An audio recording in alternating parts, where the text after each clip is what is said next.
colonial feminism. I'm going to give Andrea an opportunity to talk for a little bit just to introduce her research, and then we'll open it up to the panel. Okay? So, over to you. Hello everyone. As Gareth said, I'm Andrea. I'm Peruvian. I was born and grew up in Lima, but I've lived in the UK for the last nearly 10 years. I've always loved comics, and then I did my PhD on comics, in Latin American studies, but really my project was about feminist and queer Latin American comics. And I'm currently finishing my first book about this, so hopefully that will be out sometime soon. But my current research is about Peruvian and Bolivian comics. I'm looking at how comics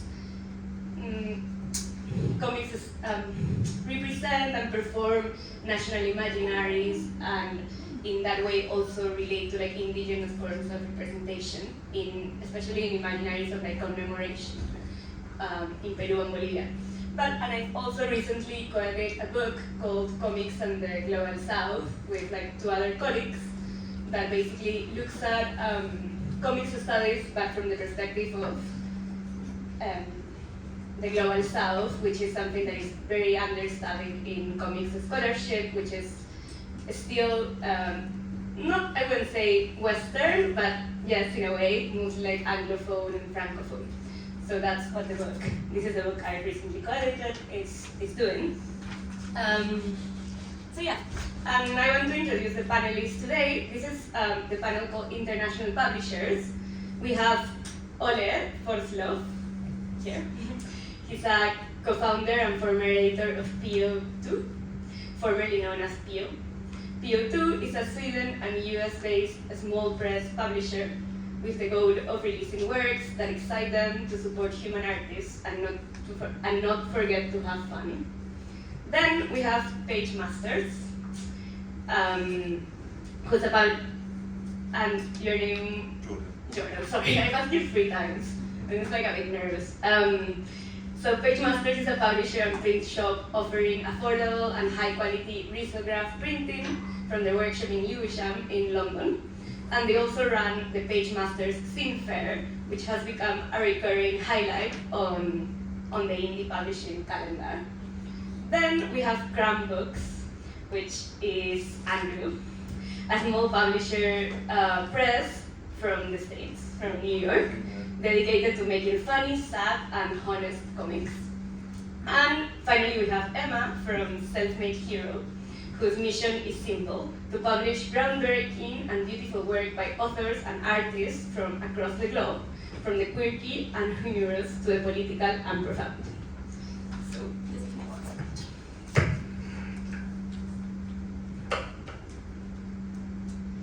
So before going into the conversation, I wanted to talk a bit about, this is a panel about international publishers, right? So the topic of the international, I guess, is what will be at the center of the conversation. Not only because our publishers come from different countries. We have the Sweden, the US, the UK, in this case, but also because they publish work that is not only from the places where they are based, but also that comes from more international backgrounds. So we're also going to talk a lot today about how printed comics and digital comics relate, and how that relationship works, right? So I come to this conversation from scenes where print matters enormously. I'm very familiarized with comics in Latin America and in Peru, and with all the zine fairs and all the zines that are released, and I collect many of these zines, and I also study them. But it has always struck me that the zines that I have from Latin America, and of course this could be a matter of language, are very difficult to access from the global north, right? So I can only get them if I go to a comics fair in Peru or in Bolivia. So that's something that obviously is super important, because the materiality of having a zine is crucial, but it's also there's definitely like a landscape of like unevenness and unequalness in the international publishing landscape, right?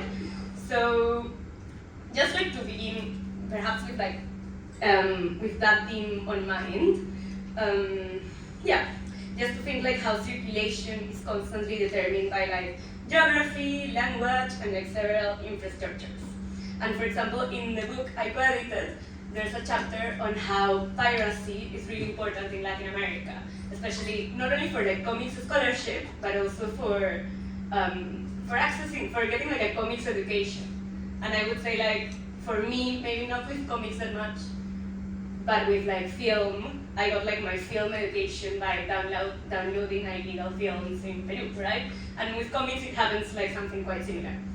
So yeah, so to begin with, sorry for this like long introduction, but I just wanted to set a bit like how I want the conversation to like go today.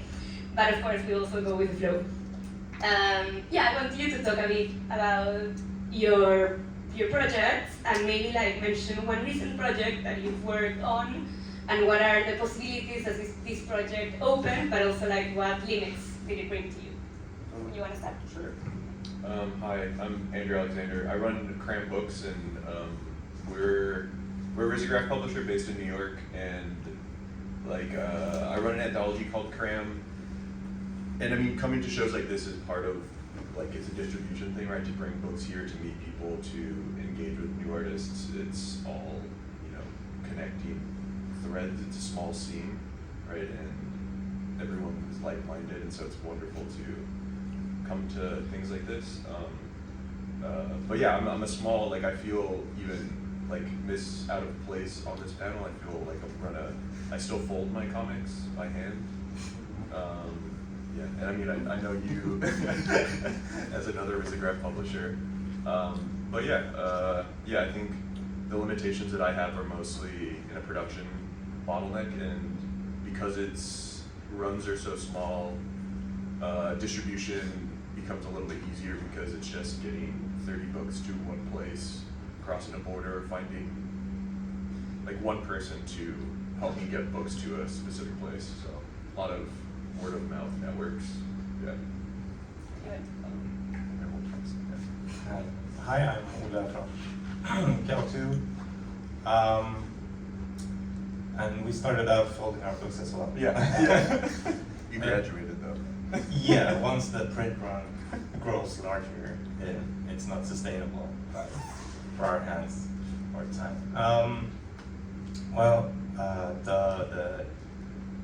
this is like really valuable to just go around to these shows. I think to meet new people, meet old people, and to display the books that we print. It was really important for us to grow beyond Sweden and just as a name when we started out, and I think it's still as important, if not more. But we travel to the shows we know and that are close by. So for us starting out in Sweden, it was mainly Europe and preferably UK, since that's the English-speaking country. And then we noticed we shipped a lot of books to the US, so that was the next goal to travel to. I'm not sure exactly how the question was. Especially, well, the thing is like the hardest part is just reaching out to people and spreading the word about your books and trying to like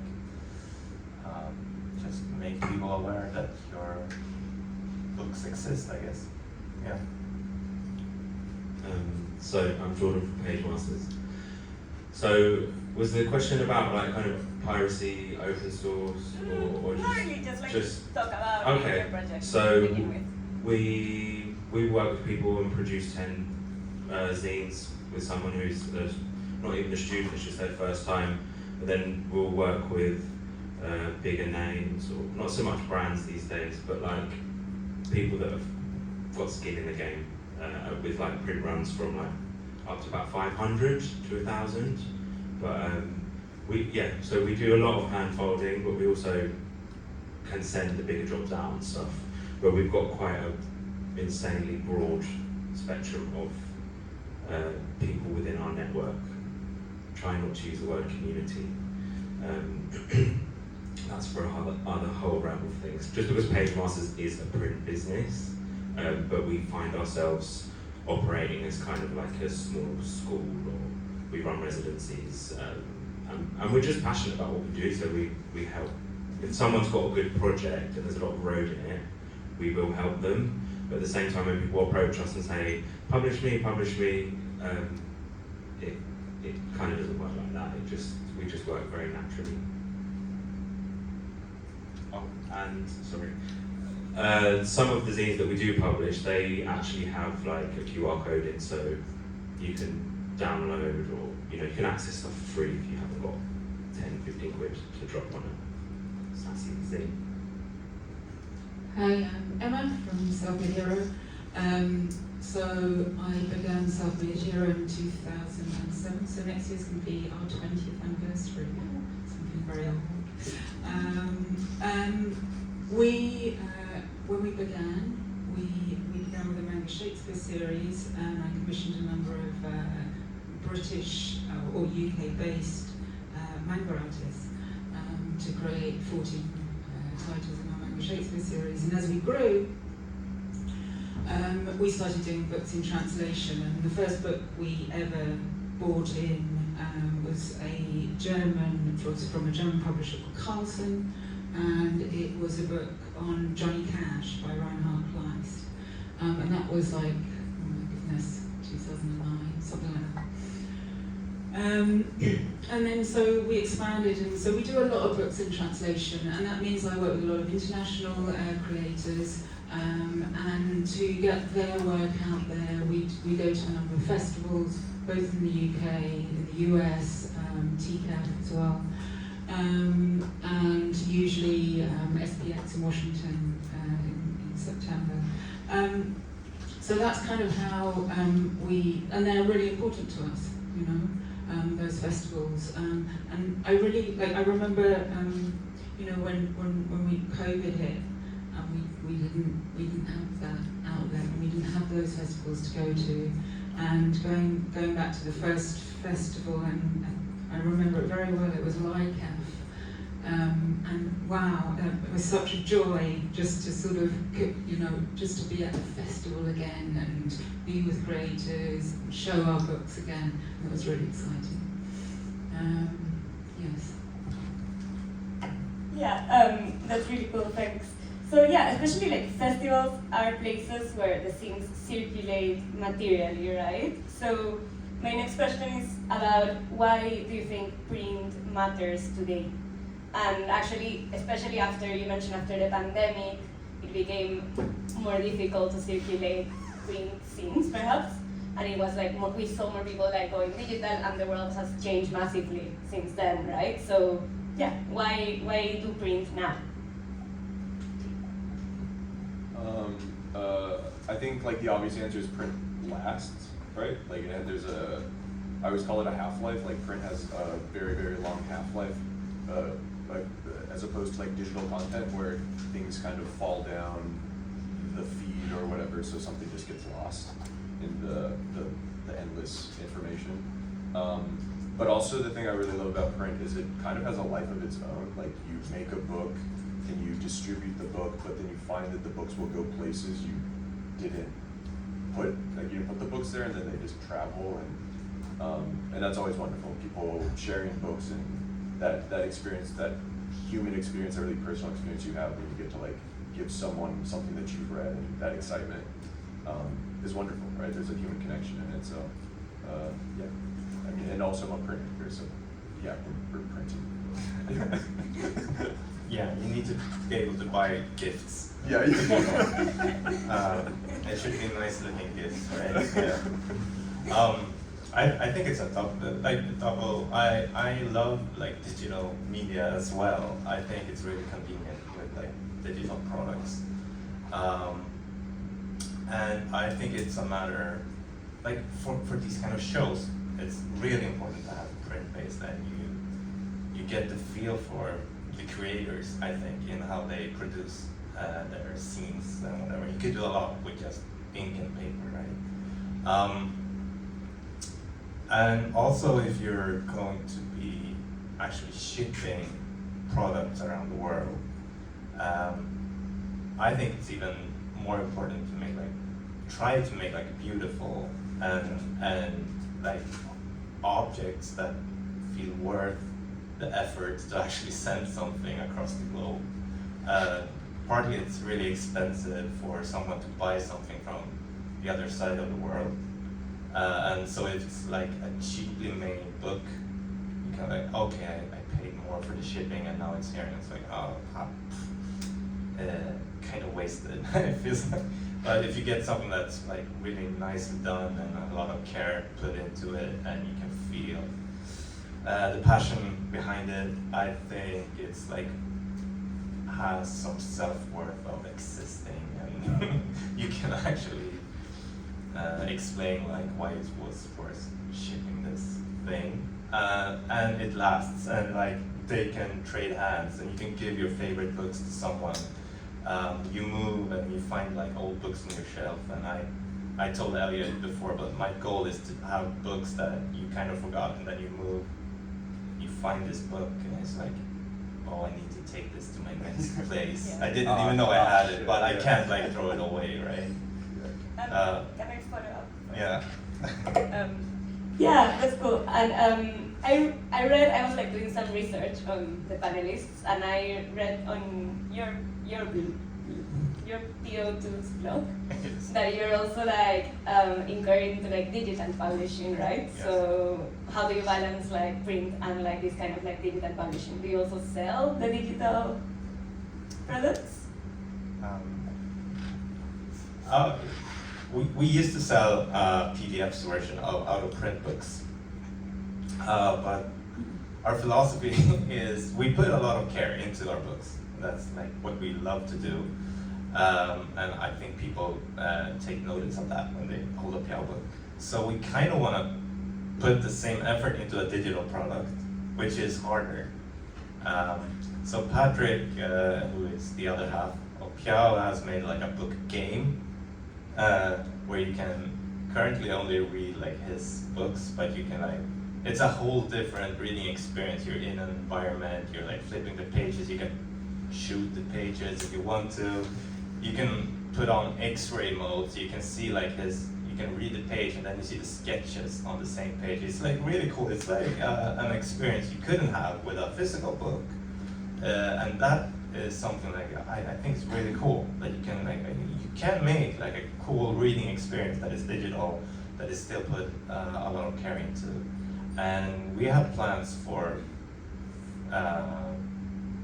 versions of this, which is like all experimental, but we're like really into digital and games. We've always been to that, so it feels like a natural step, because shipping books is really freaking difficult and expensive. So we want to be able to offer something else to actually reach people, like people in Brazil, and like shipping there it's not impossible, but they get lost, and like it's insane.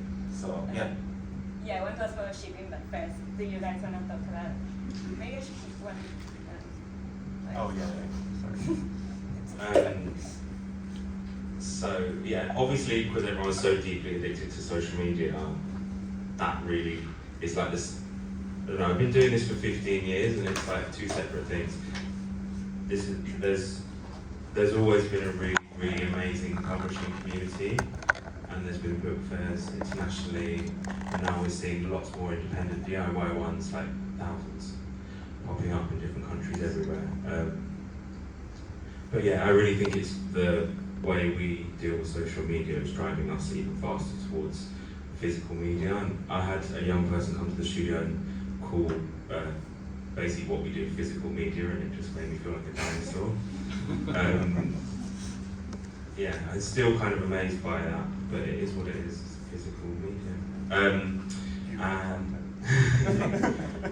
But in terms of shipping, again, in the last talk you were talking about like community and stuff, like that's when that comes into play, and you can ship together.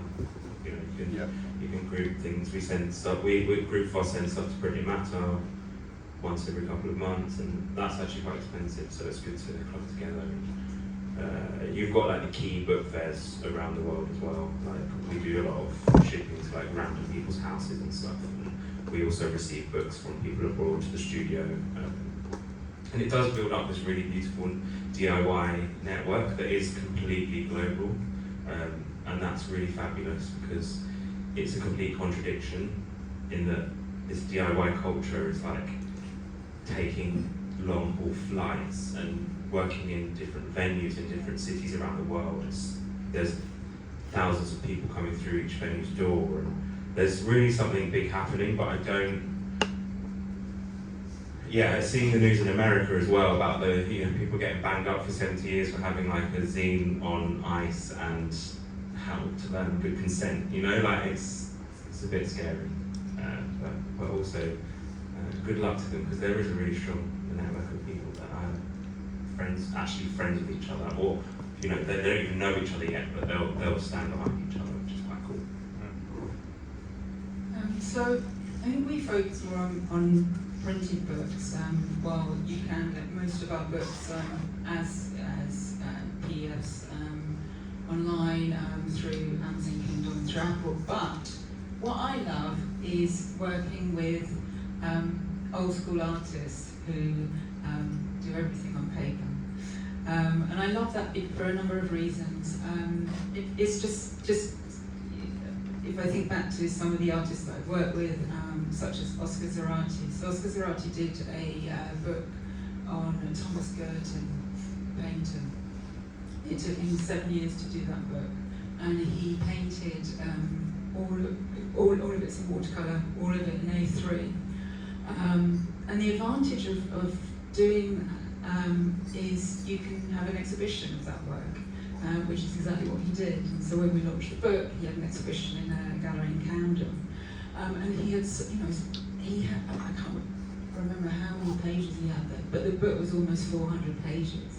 So almost 400 pages of original art to hang in the gallery, and that's really exciting. And so just going to his studio over those 7 years and just seeing things progress. The disadvantages are, of course, the scanning costs and the this and the that. But so I think what I'm talking about is like the craft of making a graphic novel, and of course there's also the craft of making a digital graphic novel as well.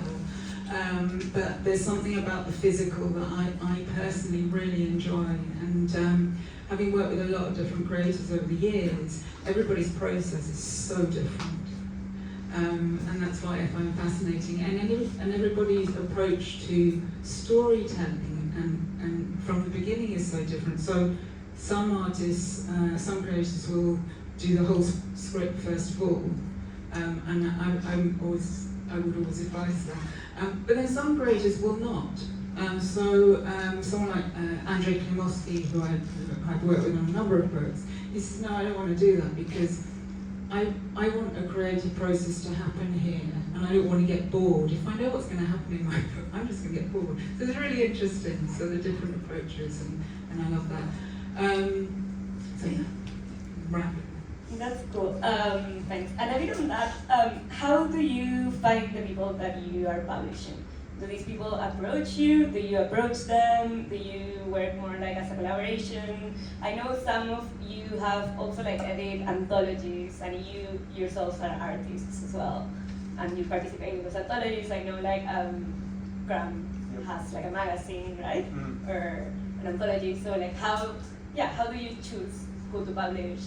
Do you follow like the same style, a same genre? Yeah. I'm a cartoonist, and Cram kind of came out of me making my own comics and the desire to make other people's comics and make beautiful objects and be able to like give people the correct space to show their work. But I used to do an anthology with my friend Max Huffman, who's also here tabling this weekend. We did an anthology called Weekly, and it was really just like something we did in school, and we would meet people and we just put it. It was literally like I don't know what A would be, A5, I guess. A5 zine. It had one piece of A4 paper cut in half, stapled together, so there'd be 6 comic pages. We'd make 300, and we'd give them out for free. and then through that we met people, so then we put a second page in, so that now it's 3 pieces of folded paper.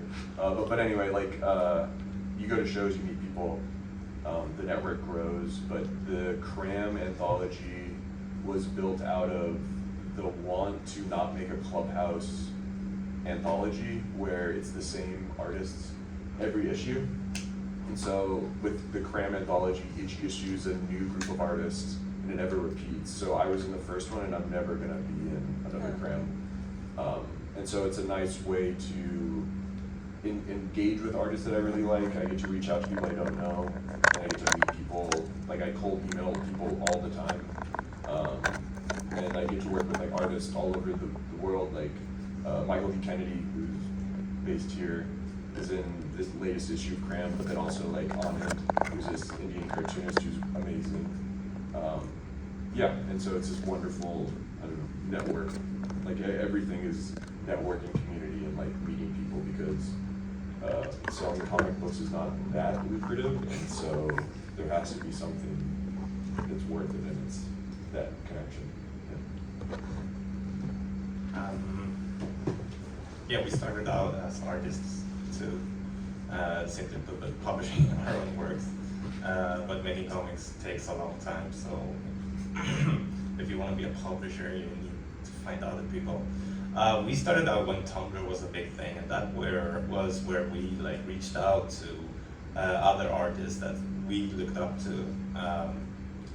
It was a really cool time that you can just send someone a message, like, hey, love your stuff, do you want to make a comic with us? And someone said yes, and that's how it started. It was so simple, and we just made sure, like, of course you're gonna get paid, this is our deal, whatever. We didn't know anything, but since we were artists, we were very keen on like this, everything has to be paid work, nothing is free. And wait, what was the question? Yeah, how do you like find them? Oh, find artists. Yeah, so that's Yeah. how it started out. Just like Tumblr blogs, and then going to shows, meeting people, meeting their friends. Yeah, networking, exactly as you said, it's really important. And I think it's still the same to this day. It's just a bit harder now to find like these artists. We've never tried to find people that we think like, oh, this is someone that will sell. This is a keeper, or something like that. We've always just been like, this is someone I like, and that's the only rule that we should publish it. It was either me or Patrick. It was like, we trust each other enough. It's like, if you like it, then we'll publish it out, no questions asked, right? And you know, all of the books didn't sell well, but that was kind of the philosophy, and I think it's like a strength. Like, and now we have a few people helping out on our team. We do this anthology called X-Mag that Ren McDonald is the main editor for.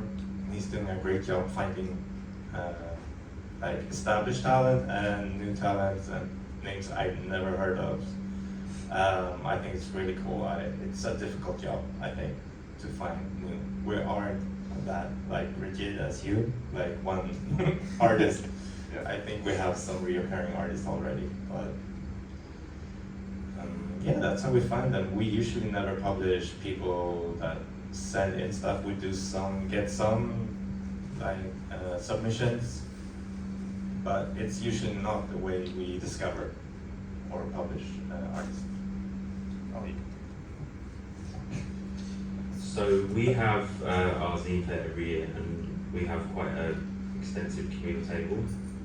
So we pay the contributors to the communal table up front for their zines. So there's not lots of admin basically.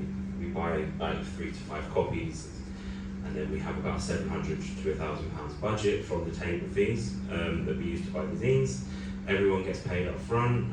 We get a really good look into like what people are publishing that kind of period in that year, or you know, what the common themes are, what the styles are. We also, and then from there we can kind of develop projects. We can jump on the ones that we like and help develop them a bit more, because we manufacture zines. That's our thing. We can help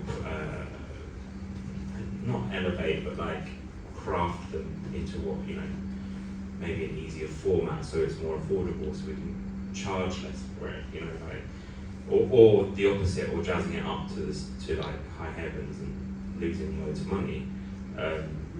That's usually what happens. And then, because we manufacture books for other people, we get to see like also what publishers are publishing. There's a lot of insight within that as well, so we're really lucky. And it's not really about an artist, it's about an idea. Like, we have the first book, the first zine we ever published was about trans representation in Western cinema, and that's still like one of our #1 zines. It's very niche. It kind of lays out what it says in the title, and it's this book actually. That was really funny. And also this one, 20 Indonesian Ghosts by Ed Ferry. We did another banger, Tranny Central. I mean, they're all historic. You know, this one, someone saw something on TikTok that wasn't correct. They were like, I need to talk to all my trans elders and get this down in the zine before history's changed, because all it takes is someone who hasn't, everybody's an expert, you see now, and they're publishing, they're kind of speaking to camera moments, and that might outlive some things, which is really scary. So, sorry, I got distracted there. Yeah, 20 Indonesian Ghosts as well. That was like a small thing that was supplementing a bigger zine, and the comic, you know, it's a brilliant comic, it looks beautiful, but we just struggled to sell it. And then Ferry kind of put together a dictionary of ghosts, which the comic was just about one ghost. But the little anthology of ghosts has just boomed. So you never really know what's going to work and what's not, and it doesn't matter if it's good content, great visuals, a great story. You never know. I mean, in different time periods have different things will be more relevant as well. So it's not necessarily about now. It's just jumping on the stories that are, for me, more worthwhile. And it's like what you said. Like, if there's two of us, the front page masters. If one of us likes something, we don't ask questions. We just support each other and try and put things out there that we like. And just to work with like niche nerds and people that are doing it because they love it. We pay up front for a specific amount of copies, and once those copies are sold, then we can go again or we can stop. But it's not like this endless publishing machine. We pay per title, and also we give them real contact time, like with the graphic design. We will take the books anywhere where we're going and promote them and put them into archives and libraries as well. Like, if we go to like Tokyo, I don't want to bring home a couple of books. I'll leave them in the right places, and then they kind of live on. And I think a good project grows its own legs and runs off, and hopefully that's like, yeah, that's the dream really. So we found books through like a number of sort of ways. Awards. So we work with the First Graphic Novel Award. There's Manga Jaman, which happens every year for manga artists. Through festivals, we publish Filmish because I kept on seeing the creator at the festival and kept on going past his toe. That's such a good idea, Filmish, and then we published the graphic novel. And I now, through submissions, we've got submissions at, we get a lot of emails through the submissions at. It's hard to keep track of all of them, but they do mostly get seen. There's an example of one that came in about 6 months ago. We haven't announced it yet, so I don't know if I'll announce it now, but it's on a rare occasion. I looked at it and I went, yes. Got straight back in touch with the artist. We were on a Zoom the next day, and this guy, he lives in Spain. I said, I won't tell you that this hardly ever happens, but this is an amazing idea. So that's the submissions at Self-Idea email. And then now I talk to agents, so international agents, international publishers. and by sort of books in translation. We've been doing that for quite a while. So it's a variety of ways. Cool, thank you. Yeah, I also wanted to ask you how do you promote your books? And this is perhaps the larger question, but looking at your websites, it strikes me that a lot of your websites are still very much inspired or in that like Tumblr era where not necessarily because they look like Tumblr, but because they have blogs and they want to like connect with the audience in a way that is much more slow to what like the internet is kind of like pushing us to do now, which is like watch reels and just like live in this very like fast-paced world where we don't even like get a scene but just like images. So yeah, are you like, how do you connect with your audience basically? Or the people who buy your books, I guess. I guess social media. I'm really, really bad at it. I went to Vienna and Paris a month and a half ago. Haven't posted about it. Yeah, I guess social media. I mean, for me, like making the books is the marketing. Like I think, arrogantly, the book should be beautiful enough that it sells itself. Like it should be able to sit on the bookstore and you go, what the hell is that? I want that. And that's what I want to make.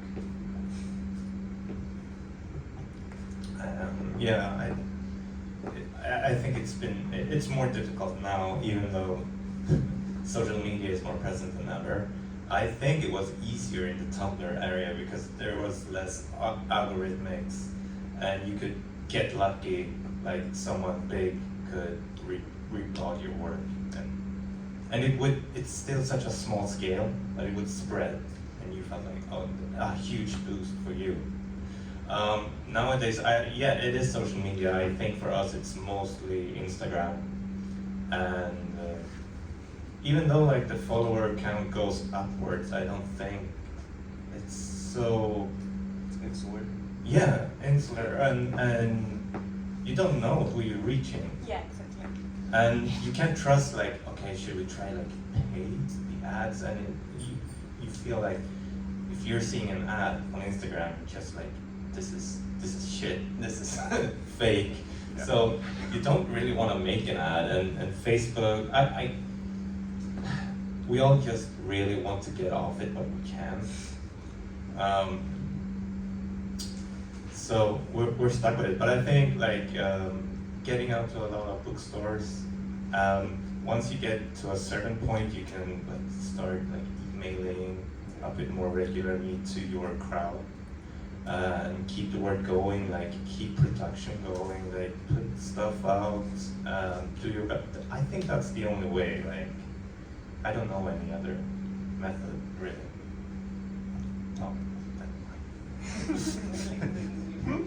Yeah. So social media is. I mean, I see it as two things. Like we're part of a bigger network of people, so we can circulate stuff through that. We have WhatsApps, groups, co-op, friends that work at universities. There's a whole, and not just in the UK, like abroad as well. I think being involved in something for long enough, sincerely, and not just trying to like climb up a ladder will open a lot of doors. Not immediately. It's not going to, it's not going to sustain you financially from the start. It's taken us like, I think it took us like 7 years to pay ourselves. Like we were working in a cafe, but it was what we wanted to do, what we knew how to do, and we believed in it. We set up our business through creating just some really beautiful flyers. We commissioned Sophie Hollington to make some woodcuts for us.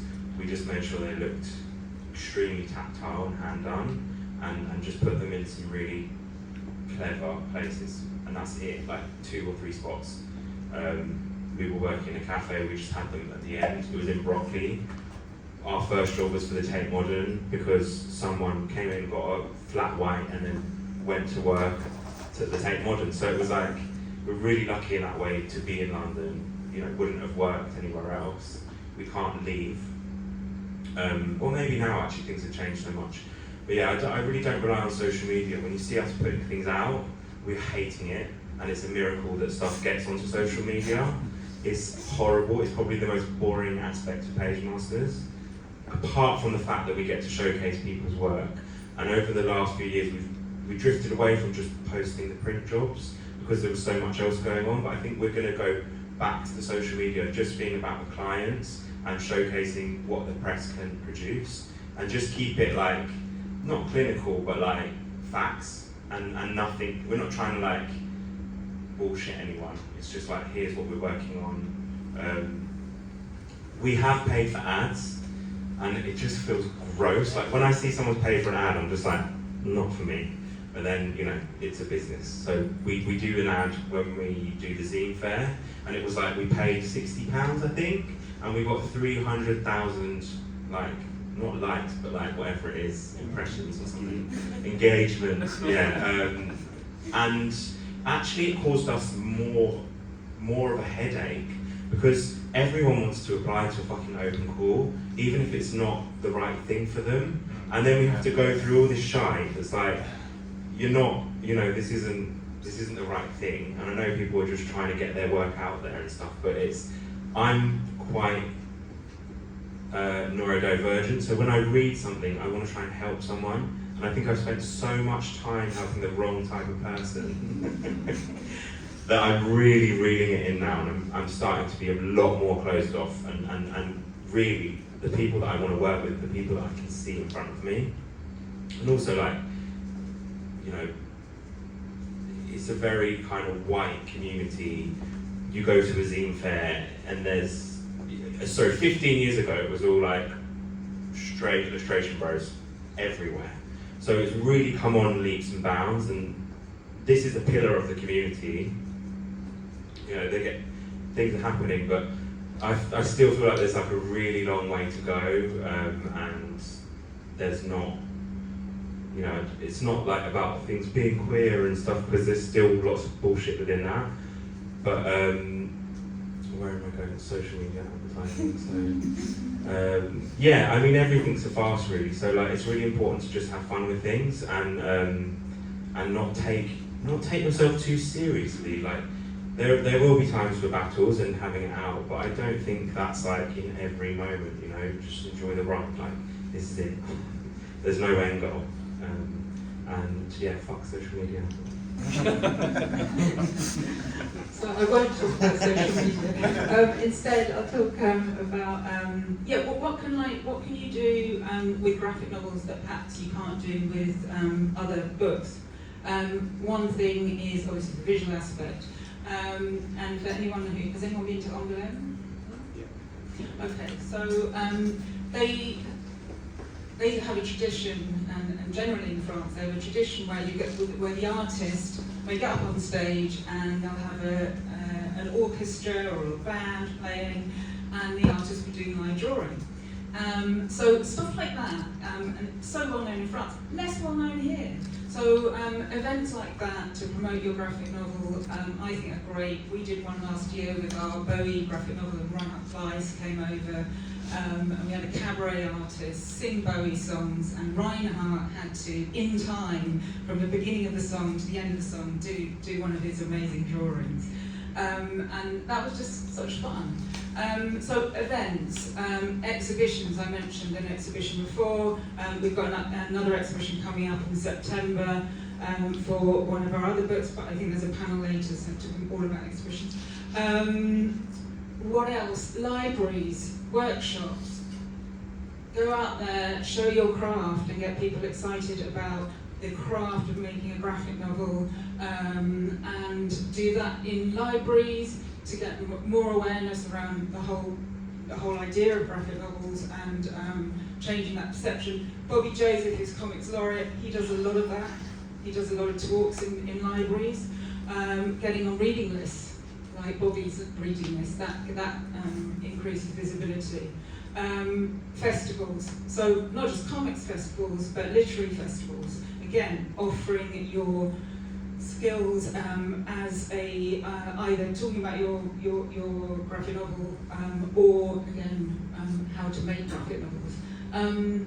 Yes, things like that. So yeah. Comics readings too. Like, there's a comics reading at the end of this event. That's also like another way to show work. Yeah, and I also think what I really like doing is reading blogs and newsletters from like whether publishers or artists. I think like that like just reach your inbox. That's like a really cool way to learn about their process and also like what they have, but also like maybe what they had for lunch, you know. Like kind of like this. It seems like a bit more like personal, and that's something that I always like keep reading, you know, and I think it's cool. Yeah, so maybe like just before opening it up to the public, do you want to talk about one recent project that you have done with something that you've printed recently that has really like excited you? Sure, I'm gonna self plug. I made a book. I published a book that I drew called Caught Looking. It's the first book I made in like 6 years. Yeah, you should buy it. It's good. No, but I'm also reading at the end of this or at like the end of today with Andy Pratt. Don't shake your head. You were already like thumbs upping me before. But yeah, I'm really excited about that. I have new crams coming down the line. I think the goal for Cram now is to not fold as many books and to do larger print runs. So we're working on some offset books, and yeah, those will come later though. I don't really like. I'm the one that makes the books happen anymore since we became Piao2. So I can only talk about the books I'm excited about that we publish. And for me, we recently kind of strayed off of comics and more into the hobby creation world. We published a book called Mold, Mold, Mold by a guy that makes these, what's it called, like kit bashing, like small Warhammer figurines, but it just takes parts and glue them together and with like clay and whatever, and paints them. And so it's like just pictures, yeah, sculptural pictures of his creations, but maybe it's time and age, but I find that as my interests and Patrick's interests kind of evolves away from comics, but it gets wider. We allow like the publishing to influence that as well, which I think is really nice. It keeps it very personal and like it reflects on what we want to do and what we want to see published, which I think is the most important thing. And so I really like that book. We have more of that kind of books coming up. And then also a guest on this festival is Swedish Linnea Sterte, who we publish a lot of books with, and she is one of the greatest artists I know. So yeah, that's some promotion for that. She will be signing a bunch of times at the Gosh table, at the Piao table, and she's great. If you haven't checked her out, you should.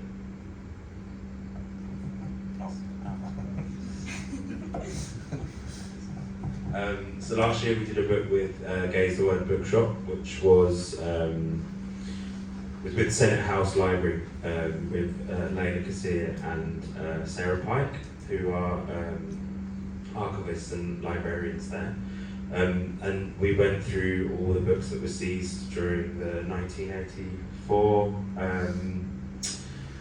Operation Tiger, which was when there were some grey areas within the law, which mean that under Margaret Thatcher's section 20, I'm sorry, I can't remember the exact names of days. Section 28, I think, where you weren't allowed to talk about being queer in any sort of school, anyway, public. So these police were coming in the shop and like taking off books on the shelf about poetry at sea, stuff like that. They were just, these weren't even like specifically queer or gay books. It was just the fact they were in the shop. They were distributed from America, which is where a lot of stuff was. We're very influenced by American queer liberation. Like they really showed us how to do it effectively. Anyway, so the book, we commissioned Esther McManus, an illustrator, to kind of redraw the covers because they were worried about copyright and stuff. So that was actually a really good way of kind of merging everything together. And then Layla and Sarah just kind of wrote 2 paragraphs about each of the books that were seized, and that was beautiful because it kind of gave them it's an archive within itself. And then we run a print residency with 10 young people with Mayday rooms.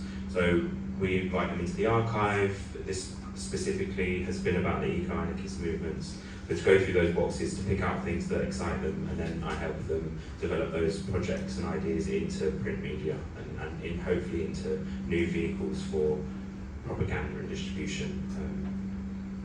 That's it. So the latest book we just put out is called The Noisy Valley by Fanny Tristram. That's very exciting. It's about the art of protest, so very topical. Myth will be here on Sunday, signing. I'm going to give a shout out to the most amazing Saturday Morning Rubbish Club, which has a theme of neurodiversity and disability.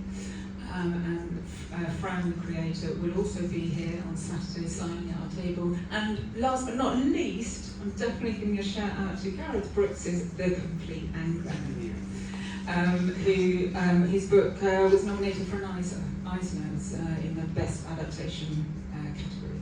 So Yeah, thank you very much. I think these projects all sound super exciting, and they really talk about how, I research comics, and I don't really work with a definition of what comics are. And I also work with scenes and graphic novels, but for me, it's a really like capacious and expansive form that is also like transmedial. So I think this kind of like that book mold, and like the kind of collaborations you do, and like the comics reading, they all showcase that. Thank you very much. Any questions, please?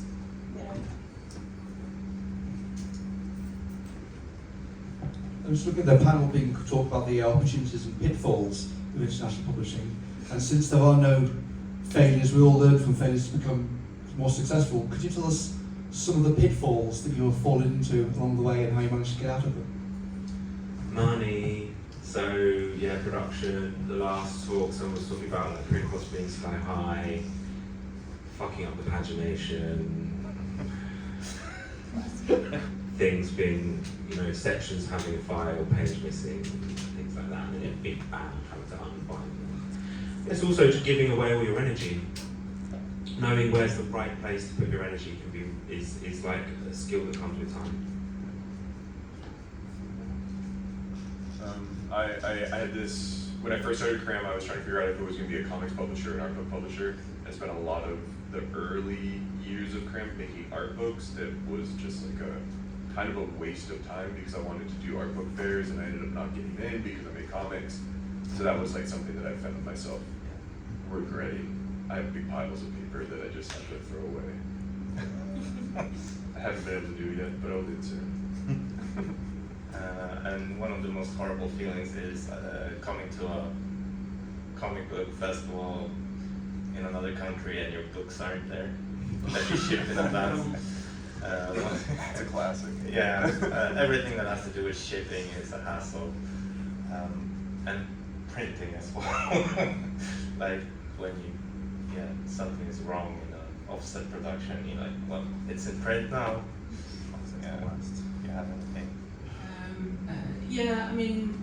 If the book comes back and it's like the colours haven't come out as the artist expected, that always weighs very heavily on me. Yeah, it's like, oh no.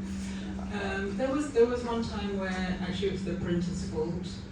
They sent us some proofs in advance. They said, yeah, the colours are great here, and then when it printed, it was so dark, it was terrible, and they agreed to reprint, thankfully, on that occasion. Distribution, shipping costs, have gone up so hugely over the last few years. I'm sure there's loads of other things. I think we had another question here. Hi, thank you for a great panel. The question I've got is that all of you have made anthologies at some point, I believe? Yeah? No? But just the question about editing. Talking about having an open submission, and another of you mentioned just that I think it's Emma, the case of the artist not having a script. What do you do about the kind of the editorial of that? What's the kind of rule of thumb for whether the creator is the ultimate editor or you as a publisher have a